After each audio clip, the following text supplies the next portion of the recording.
I'll be studying, brushing up on my French, which I've studied for many years, and sad to say I'm not fluent yet, considering how long I've been at it. But hopefully that will come back quickly.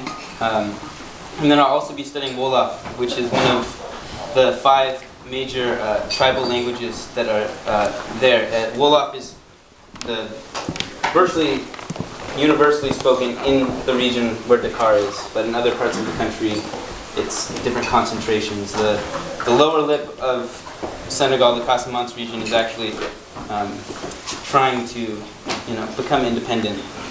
So lots of crazy stories and histories of colonialism and drawing maps in crazy ways. So it'll be interesting to learn more of those nuances. But yeah, so I'll be landing there. I'll be in a language program. I will be doing an ethnographic research project about housing in Dakar, low-income housing and community need for different resources. Having traveled with the Weinstocks to Ethiopia, I got a taste of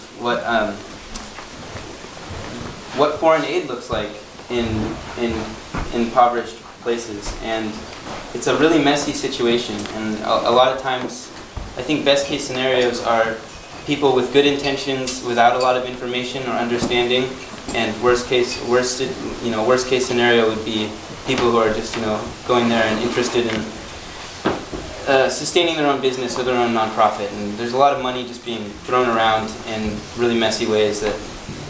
So I think the number one thing I'm leaving with is trying to stay in a place of acknowledging my complete lack of understanding about what's going on there, and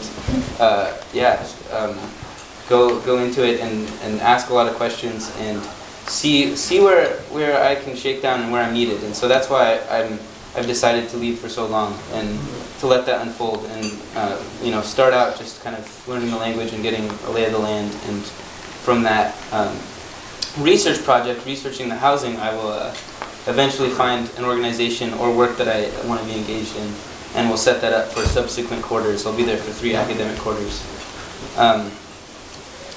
So that's one whole bent, that architectural activism. I'm interested in architecture not from a place of just building buildings for building's sake, or even sheltering people for shelter's sake. I see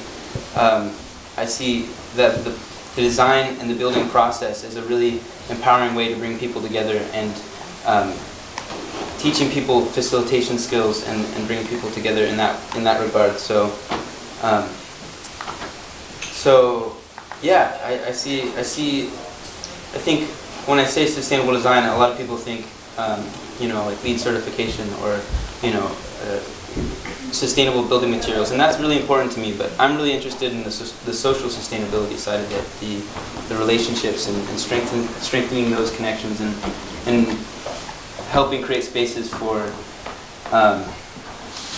communities, schools, women's shelters, hospitals. So I have absolutely no idea what I'll be doing.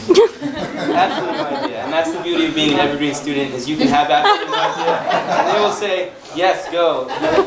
You have a really good lack of idea. So, yeah.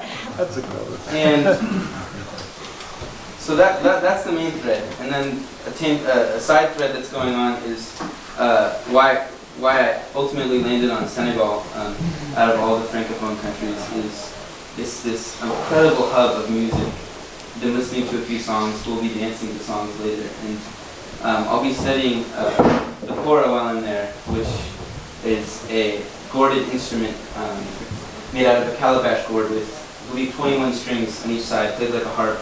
It's similar in tone to flamenco guitar, but has its own African rhythms and melodies. And many of you know Jeff Bedoni, who constructs gourds. That's where I first heard that instrument. And our good friend Wes built one at West Sound Academy, and from that point on I was hooked on that instrument. So I'll be doing that. I'm hoping to make hip-hop music over there as well. There's a vital music scene there and vibrant.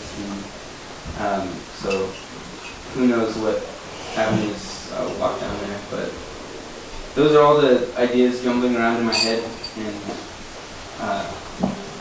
so beautiful to be able to share them here with you and let you know what I'm doing and cook you food and be sent off in this way. And, again, huge thank you to everyone that helped get me here and make this happen and today and in my life. Yeah, Judith for making bread. I forgot to mention Judith made these loaves for us.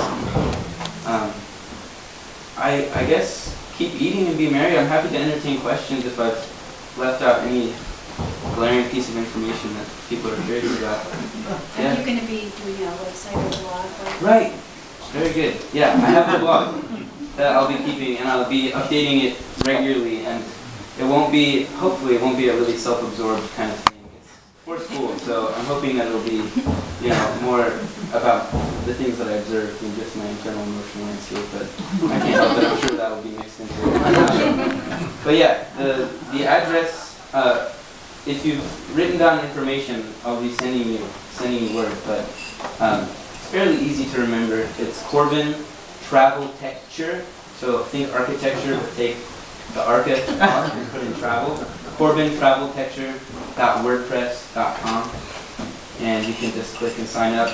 Like on the right-hand side, it says follow this blog or something like that. You enter your email, and then you'll receive updates. So you don't have to worry about checking it. But yeah, so I'll be posting on that regularly, and hopefully posting some interesting things. I have field recording ideas.